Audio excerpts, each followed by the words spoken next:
Good evening, everybody. I'm Keanna Faircloth, host of Afternoon Jazz on WBGO and The Pulse. Welcome to another special edition of The Pulse. Each edition is special, but tonight I have the Grammy nominated drummer. He's a band leader, songwriter, just an extraordinary guy.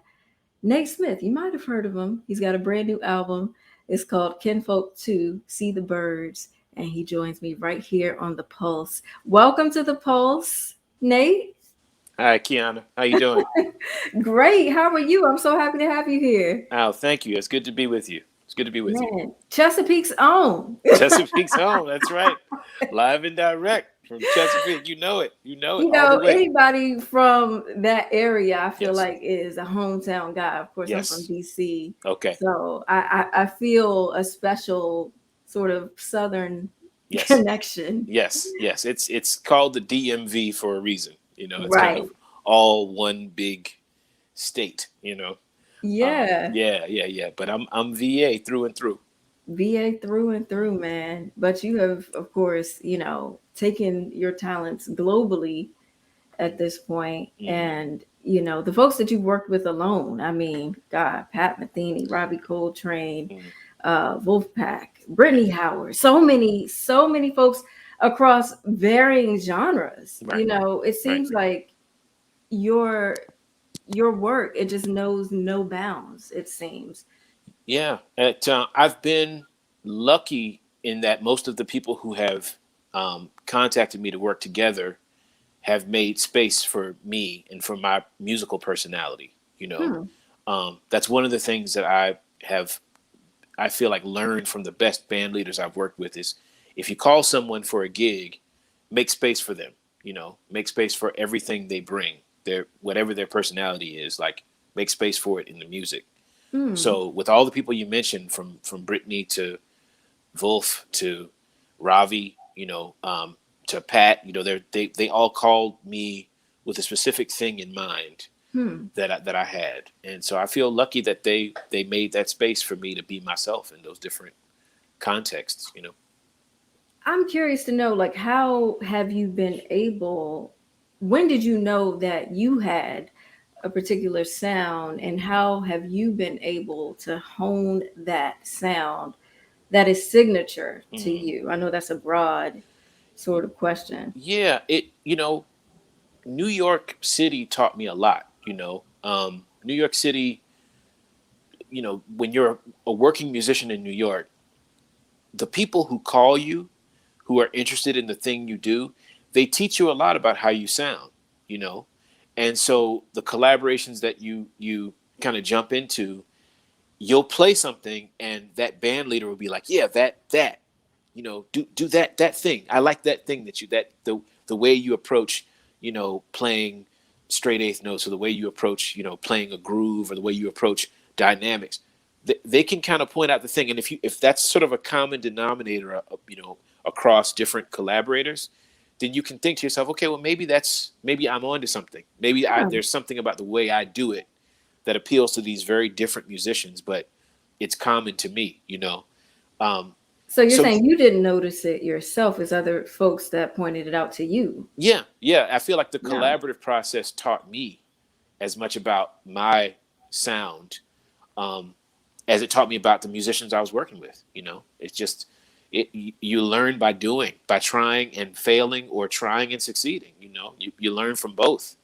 Um, so yeah, I feel like just all of the different.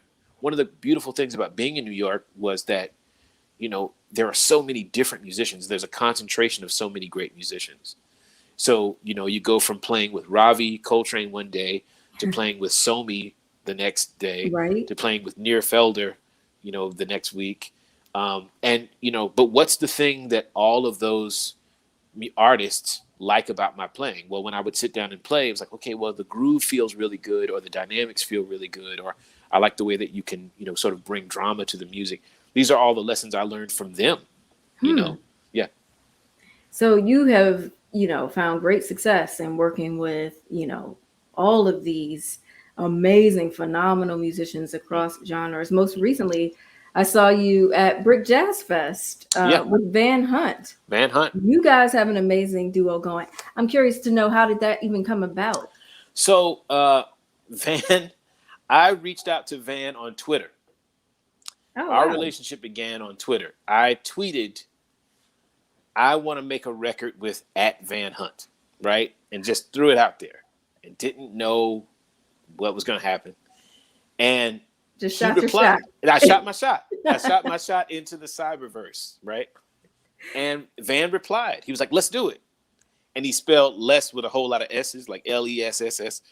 And I was like, okay, I like this guy. But I'd been a fan of Van's, like most of us. I've been a fan of Van's since I first heard of his music. It actually wasn't his record. It was Rasan Patterson's second record called Love in Stereo, right? Now, see, now we're here. Oh my God. Right? So yeah, Rasan. Yeah, Rasan Patterson. I mean, shout out to Rasan Patterson, who I think is one of the greatest. But I remember reading the liner notes when that record came out, and I saw Van Hunt. I saw this name, and I was like, man, who is this funky German producer? Like, I thought it was like some German dude making, these records.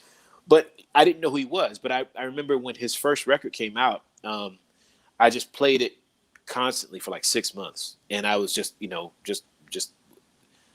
enamored with everything he did. And so I've been a fan for a long time. And so I shot my shot on Twitter. This was 2017. I shot this shot. And we kept in touch over time.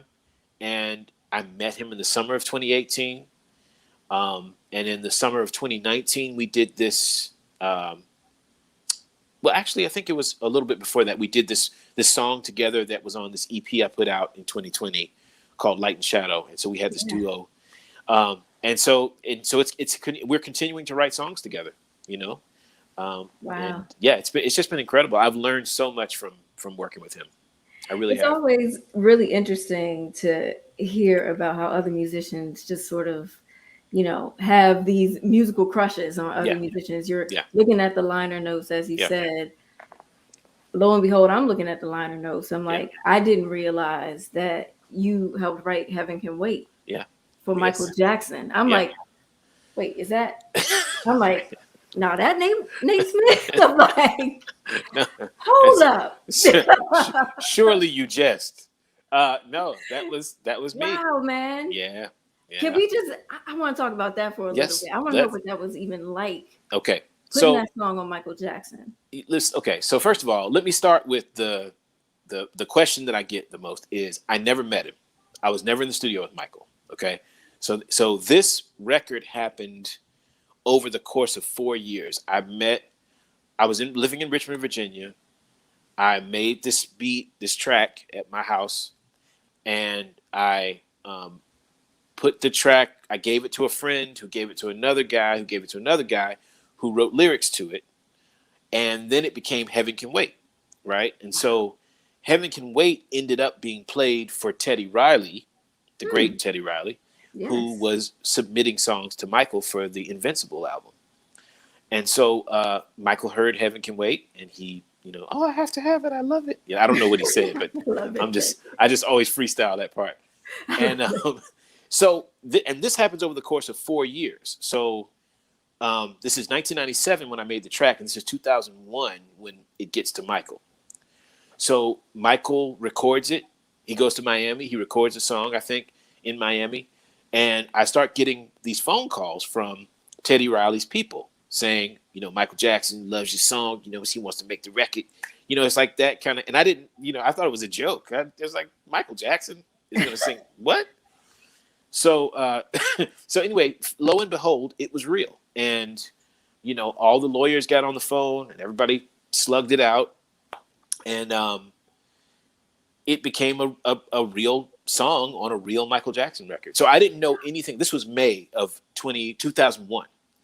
And so 7 months later, I'm in New York. I have moved to New York. I lived in Virginia at the time. I've moved to New York, and it's October 30th or so, 2001. I think we're coming up on the 20th anniversary of this record. Wow. Yeah, and so I go to HMV Records on 125th Street, and I go up and I buy 2 copies of Heaven Can Wait, and I open up the credits, and there's my name as a I mean, come on, come on.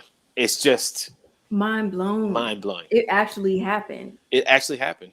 And the funniest part of that story, I kind of skipped the funny part, which is, it was Michael Jackson, so it was very hush hush. It was all under wraps. They didn't send any advance copies. I actually heard the song a week before the album came out, and I bought it. I bought a bootleg copy of it on 125th Street from this African brother who had a blanket, and he had incense, shea butter, oils, and bootleg CDs and DVDs. Like, you made it when you've been bootlegged. That's, you know it. So It. I made it. I had arrived. So I bought it, took it home, and listened to it. But I didn't actually see the finished product with the credits and everything until it came out. So it's a really miraculous story, and one of the happiest accidents of my career.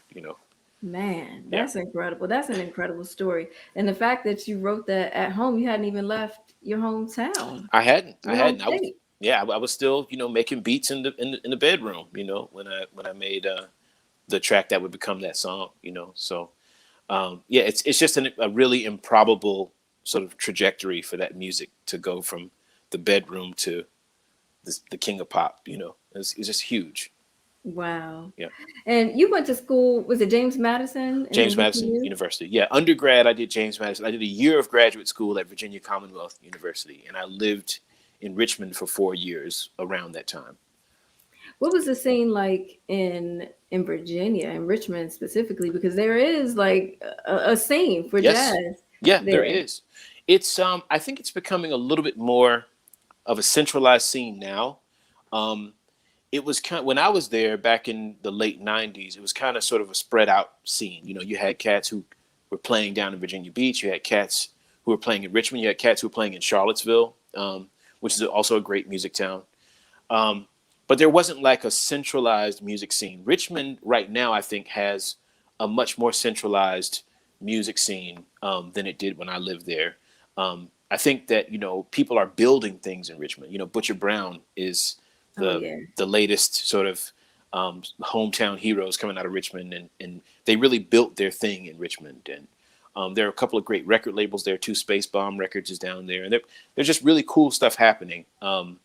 So some of it was about the jazz scene, but also, there was also this like R&B kind of like instrumental R&B / smooth jazz kind of scene that was popping down there too.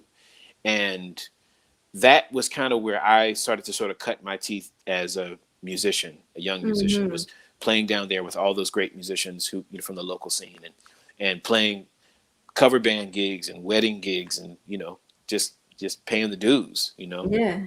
So you really have been like all over several different genres from the very beginning. What were you listening to as a youth growing up? Yeah.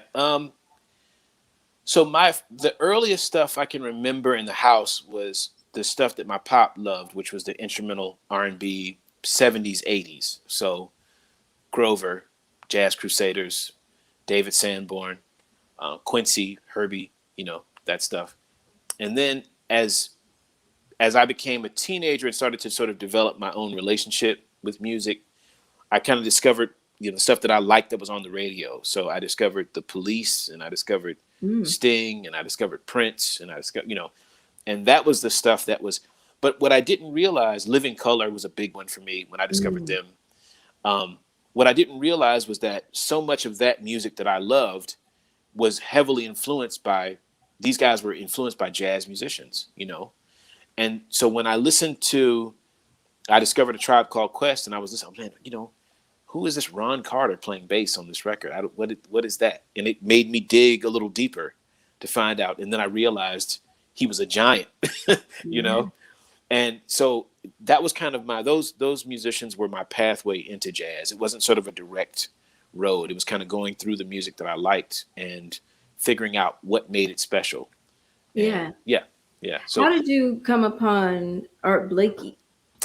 So Art Blakey. So how I discovered Art Blakey was actually through this documentary film about Sting called "Bring On the Night." This was after he left the Police, Ah, and he formed this band with Branford Marsalis on saxophone, Kenny Kirkland on piano, the late oh Kenny God. Kirkland, Daryl Jones on bass, and Omar Hakim on drums.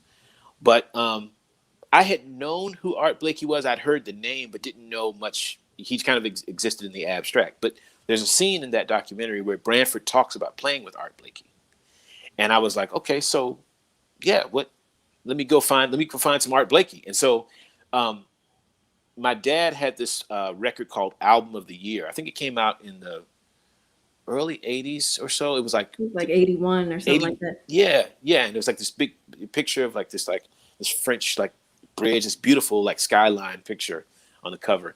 And I remember hearing the first tune, which is "In Case You Missed It," Bobby Watson tune. I just played that thing over and over and over and over, and was just way into just Art, how he played the press roll, and how the time was so loose, but how he was so dynamic and how tight the ensemble was. I couldn't get enough of it. So I was obsessed with that album.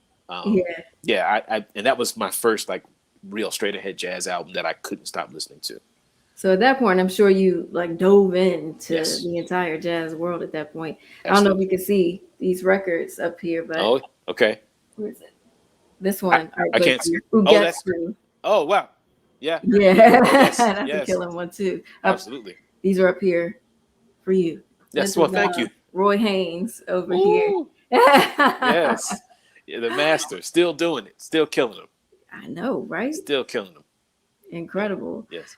So this latest album, you have Kinfolk 2, which is I feel like a continuation, of course, of the first Kinfolk album you put Hmm. out. Hmm. But gosh, the collaborations you have on this record, Yeah. I'm like, first of all, I'm so glad you brought my friend Amma Watt back. Oh, come on. One time for Alma. Alma is she's a core kinfolk family. Yes, absolutely. God, that voice. Yes. And then, Yes. people don't know that. I don't know, people might know this, but I have been a fan of Stokely Yes. for as long as I can remember from Yes. making dishes. So when I Yeah. was like, yes, yes, they Yes. getting Stokely on the track. How Yeah. did that happen? So, all right. So to talk about that song, we got to go back to Amma because Amma wrote the lyrics to that song. I've been writing songs with Nice. Amma since 2013, since Oh we wow. started the Kinfolk project, because I knew I wanted to write songs with lyrics, and there's something very special about Amma's lyrical approach. Like she's very eloquent, but she can say things in a way that are very relatable to people. And she just has an incredible ear for melody too. So Mhm. I would bring sort of these like melodies and little changes to her, and I would say, "So this is what I'm thinking," and she would turn it around so quickly, and it would just be beautiful. And I'd be like, "Alma, how did you do that?" Man, She gifted. just yeah. The pen is in addition to being a great singer, she's just a fantastic writer. But so when I brought this song to her, and we started talking about the lyrics about the song is called "Don't Let Me Get Away," and this idea of like teenage heartbreak. This idea that yeah, you're gonna let me go now. You're gonna regret it. You're gonna regret it. Don't let me get away. I know you're Yeah. scared. I know. So there's a version with her singing it. The first time we recorded it was with her, and then she and I had a conversation. She's like, Nate, what if a male vocalist sang this? What would it sound? And I thought, yeah, I mean that would be incredible. Um, and you know, I had a conversation with Deborah Bond, who you mentioned, Yes. before we went on air, and it was actually her who she recommended Stokely. She was like, "What about Stokely?" And the light bulb went off. First of all, Wow. Stokely's amazing. Yes. He's one of the greatest voices, um, and he's also a huge inspiration to me as a drummer. He's an incredible Yes. drummer. So it just seemed kind of like a cosmic thing. So it was the same thing. I shot my shot on Instagram this time. I hit him up. Oh, okay. I Come on, changed social platforms. media. I changed platforms this time and decided. So I just, I shot my shot in the DM. He replied. He's the nicest guy. He Ah, is the most humble cat. Wait, I gotta And get this. Hold on. yeah. Me and Stokely. Oh, look out. Look But out. I tell you, I'm a fan. I'm a huge fan. Oh Like, man, I'm not playing. oh man, he's the greatest. He's the greatest. And so I sent the track to him. I sent the lyrics to him, and he turned it right around. He was actually Stokely and Brittany Howard were the last two guests that I approached for the record, and they knocked it right out of the park. And he sent it right back to me, and I listened back to it, and it was the same feeling I had when I heard the Michael Jackson track. It was like, how did this happen? Here's this guy I've been listening to since I was in high school, and he's singing a song that I co-wrote with Amma, and it's just amazing. But he knocked it out. He knocked it out. Yeah, he certainly did. Yes. Now, speaking of Brittany Howard, you had worked with her, of course, before. So, when you asked her to be on your record, tell me about that. Yeah, it was around Grammy time earlier this year, and she was doing all this press, leading up to the Grammy Awards, and she was nominated for a bunch of awards this year. So she was really busy. And it was right around the same time that I had to turn the album in. So I reached out to her and I said, okay, Brittany, I know it's a long shot. I've been nervous to ask you this, but I have this song that I'd like to dedicate to my dad. And I wondered if you would consider writing lyrics, And she hit me back. She was like, okay, I got you. Send it to me.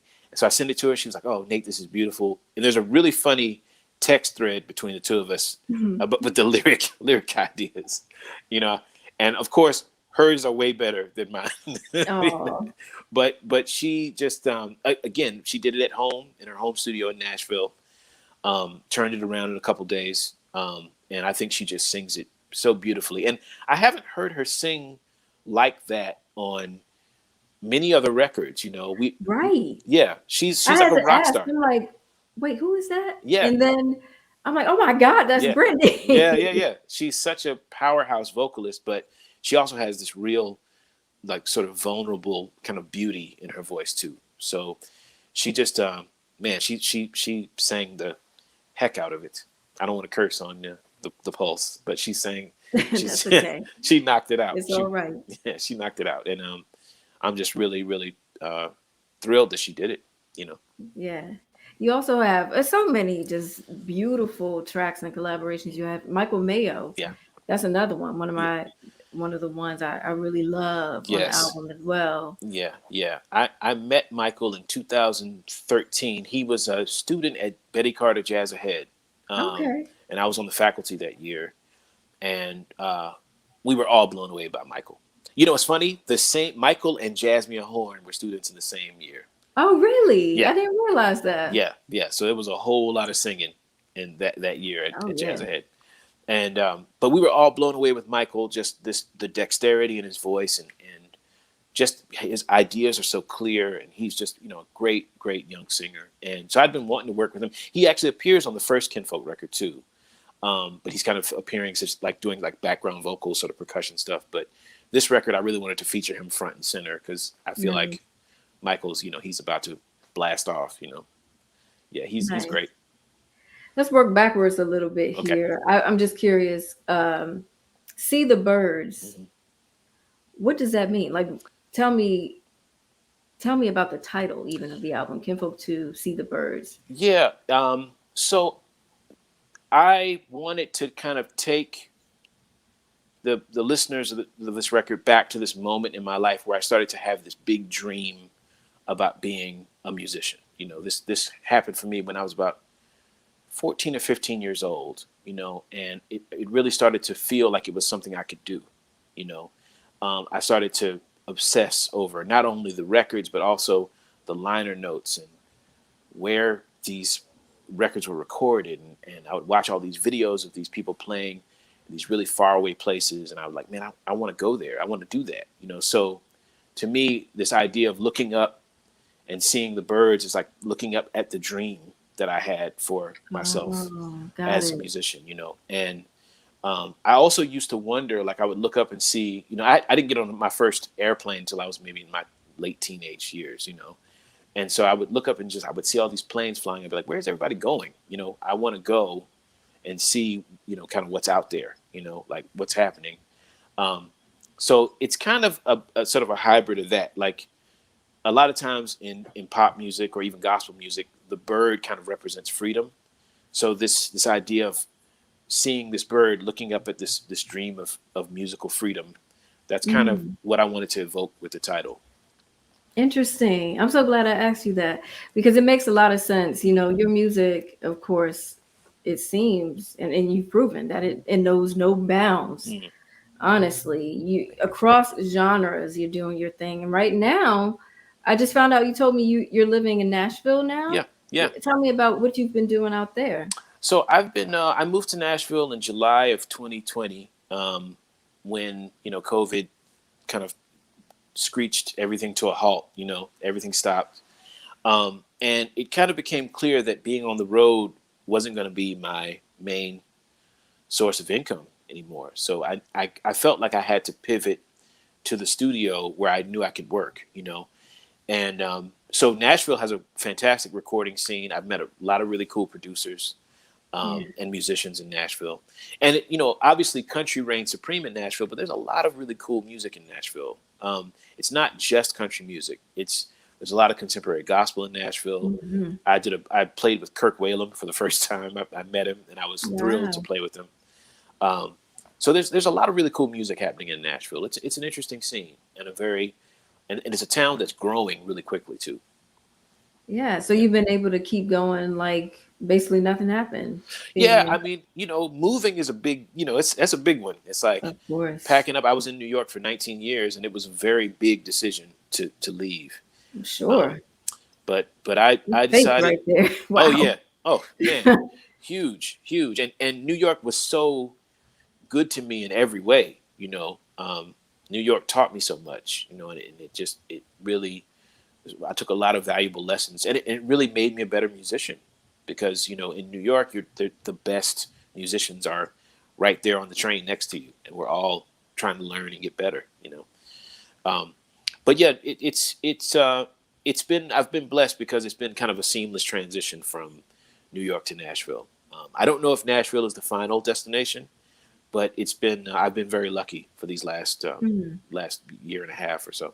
Yeah. Yeah, But you're deciding to move really is not unlike other musicians, yeah, who have up and moved yeah, during the pandemic. A lot of folks have moved to like LA yeah, and yeah, Georgia and yeah, different places. You yeah. just kind of gotta go where you can continue to create. Yeah, So yeah, and I think the COVID, it really kind of illuminated what was important for so many people, and we work really hard, but we also have to live too. We have some of us want to buy houses and spread out a little bit and have a little space, and not live in the boxes that kind of New right. York can put us in. Um, so that was another factor in the decision for me, was like I wanted to just give myself a little room to stretch out and just kind of relax a little bit, and take a breath, because 2020 was a very stressful year for all of us. It was a very stressful time, and we're still in it too. We're not quite out of it yet. Right. How have you stretched out in other ways Hmm. outside of course, launching the new album Yeah, and doing your studio sessions and things like that? yeah. I've really been trying to write as much music as I possibly can. I bought myself a piano, which was a very Nice. big that was a very big deal. I'd been wanting one for a long time, but I lived in a studio apartment for 13 years, so I didn't have space Right. space for one. But so I've been really trying to challenge myself to create as much music as I can. Whether it not thinking about so much where it's going to go, just write, just Mm, write. And hopefully let everything else sort of work itself out. But that's been the real thing, and I've also given myself a chance to rest for the first time in maybe 20 years. wow.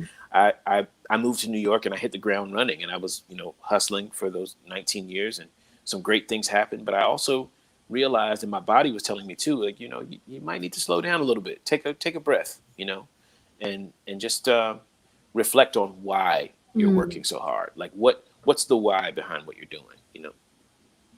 that's so important. So many people have been saying just that. Yeah. I actually got a chance to breathe. Mm. Musicians have been saying, and Hmm. the creativity that has, you know, come up out of me just by, stopping for a Yes. minute. Yeah. Yeah. It's amazing when you sit still and allow yourself to hear yourself think, for a moment. New York is a very noisy environment, and there's always a distraction, So stepping out of it has really allowed me to kind of open up and just kind of see what else is in there, and document it as much as I can. Yeah. So what's next for you? I know right now you're in New York. What do you I am. can I I be am. nosy? Like Yeah. what do you I do? was I was here for a recording session. I did a short recording session a couple days ago, and I'm gonna be starting a tour with Kurt Elling and Nice. Charlie Hunter. Yeah, that begins this Sunday, I think. We're Oh, playing in cool. For Long Island. Super Yeah, Blue. Super Blue. Yeah, yeah, and we'll actually be back at Brick for that too. Oh, So nice. that'll be fun. And yeah, and so I'm gonna do that for the next couple weeks, and then of course, um, after that, we've got a handful of Kinfolk shows. Cool. Our Tell us first about it. shows, yeah, as a full band since since 2019. I don't think we've played as a full band, Wow. so it'll be really exciting. We're going to be in New York on November 7th at LPR, and we're very much looking forward to that show. Very much looking forward to it. Love it. Yeah, but we're playing 5 shows starting on November 4th: Pembroke, Massachusetts, Portsmouth, New Hampshire, New York City, Philly, and DC. Oh, nice. Yeah, yeah. So Okay. And we can of course find that on your website. absolutely, matesmithmusic.com/events. I think it's right. It's all listed there. Yeah, Cool. yeah. We've got a couple comments here Cool. and questions in the chat here. Let's Okay. start with let's see here. Oh, here's a question. How did you I think you may have answered this partially, but Hmm. how did you get together with Brittany Howard? Oh, Brittany Howard. I got a cold email from her manager Oh, in 2018, spring of 2018. Her manager, Kevin Morris, hit me up and said, "Hey, would you be interested in coming out to LA to do some?" Now, what they didn't know is that I'd been listening to Sound in Color for a year, oh like my God. nonstop.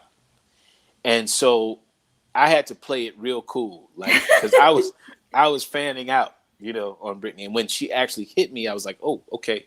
So I had to be like, yeah, I think let me check my schedule out, man. I'm not sure. I was like, all right, let me Whole see. time you're like, oh my Yeah, God. yeah. The whole time I was just like, all right. My initial response was yes, but I had to, play it cool and shit. But so that was the beginning of it. And I went out to LA with her in the summer of 2018. We recorded for 2 weeks. Glasper came out for a couple of days, and we did couple of the songs that are on the record with him. So that was the beginning. Yeah, that was the beginning of it. My first time meeting her and working with her and just seeing how her creative mind works. She's great. Mm, mm. Here's another one. How did you connect with Jaleel Shaw? I met Jamil, my man. I met Jamil. It must have been 2005. It's a long time ago. I think Jaleel subbed for a Dave Holland big band gig, um, and I think he was in for. I forget who he was in for, but he came in and he was so ready for the music, and he just crushed it.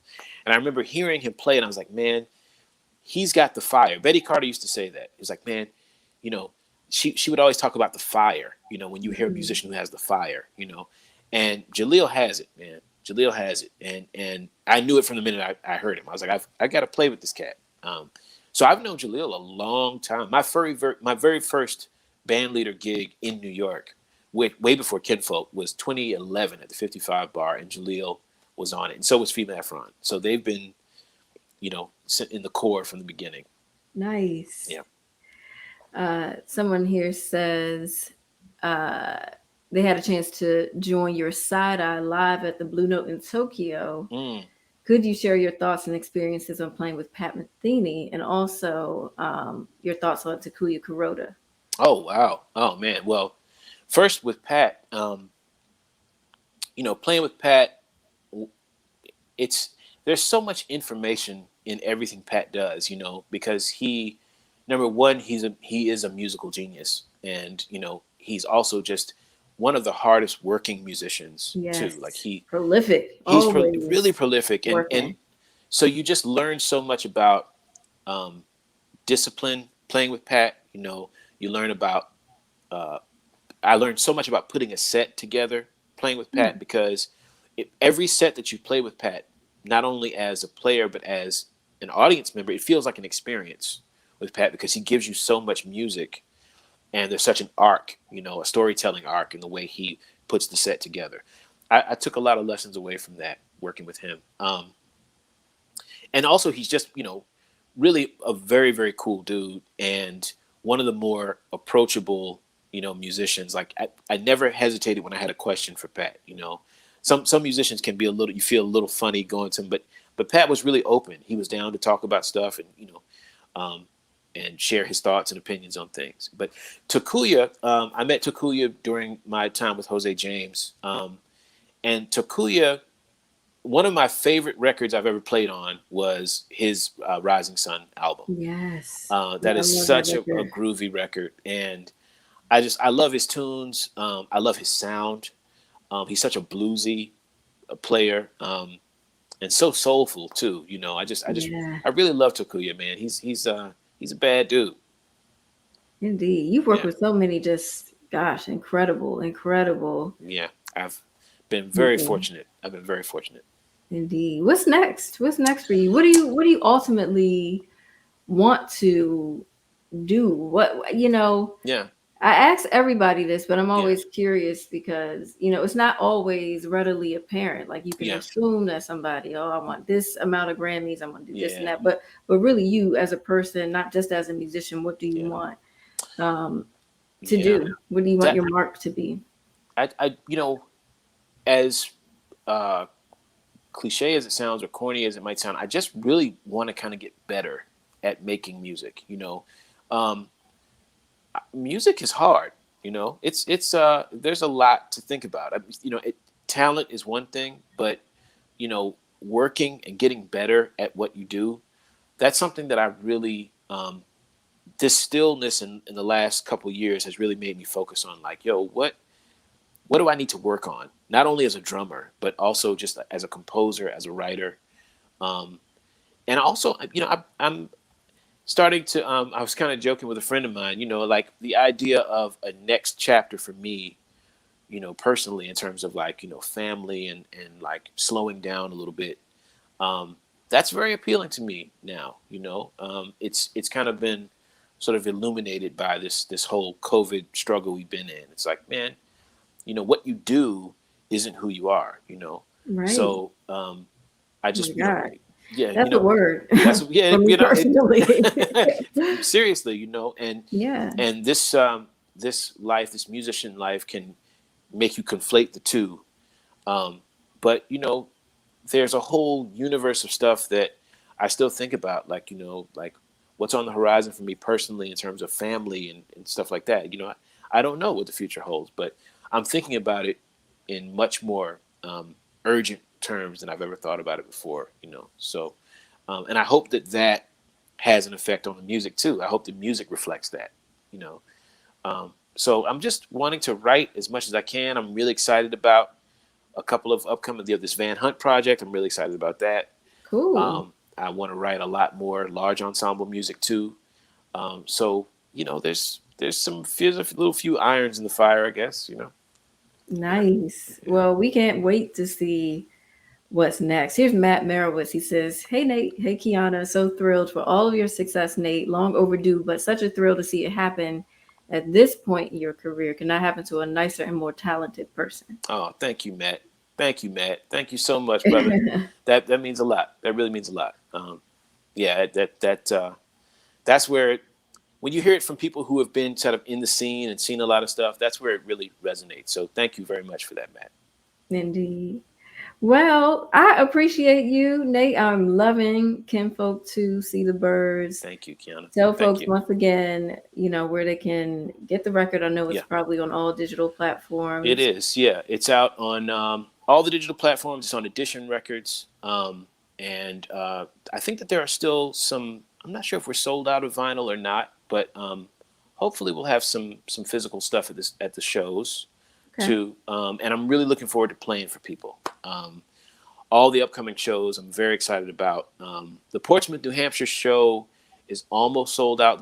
I think our first set is sold out. We've got a few tickets left for the second one. Nice. And we've got some. DC is selling too. So, let's get it. Let's get it. I'm ready to play. Indeed. I'm really ready to play. Yeah, I'm ready to play. Great. Well, get in where you fit in, y'all. Hurry up and get these tickets. For sure. In other words, Indeed. act now. Act now. Right. Yeah. Don't say we didn't tell you, because then right. Be bad. I didn't know. I had no idea. It's not you knew. Come on, man. Exactly. Yeah. Well, thank you so much, Nate. Thank you, Keanna. Thank you. This is a delightful conversation. Thank you. Indeed. Yeah. So hopefully I'll see you back here again soon. Oh, coming up on the checkout very soon, Nate Smith makes an appearance there as well with Simon Rentner. Shout out to Simon. Yes, sir. Yes, sir. Indeed. So be on the lookout for that as well. Kinfolk 2, See the Birds. Highly recommend it. Definitely add that to your playlist. Thank you. Thank you. Indeed. Thanks, Nate. I'll see you soon. See you soon, Keanna. Thank you. Take care. All right. Bye-bye. And thank you guys so much for joining me here on The Pulse. Be sure to tune in next week for Madison McFerrin. She'll be with me here 8 p.m. Wednesday to talk about her artist curator role with the Brit Jazz Fest. Until next time, you can check me on the radio every day, Monday through Friday, 4 to 8 p.m. on Afternoon Jazz. See you next time. Have a great night, and thank you so much for being here, always.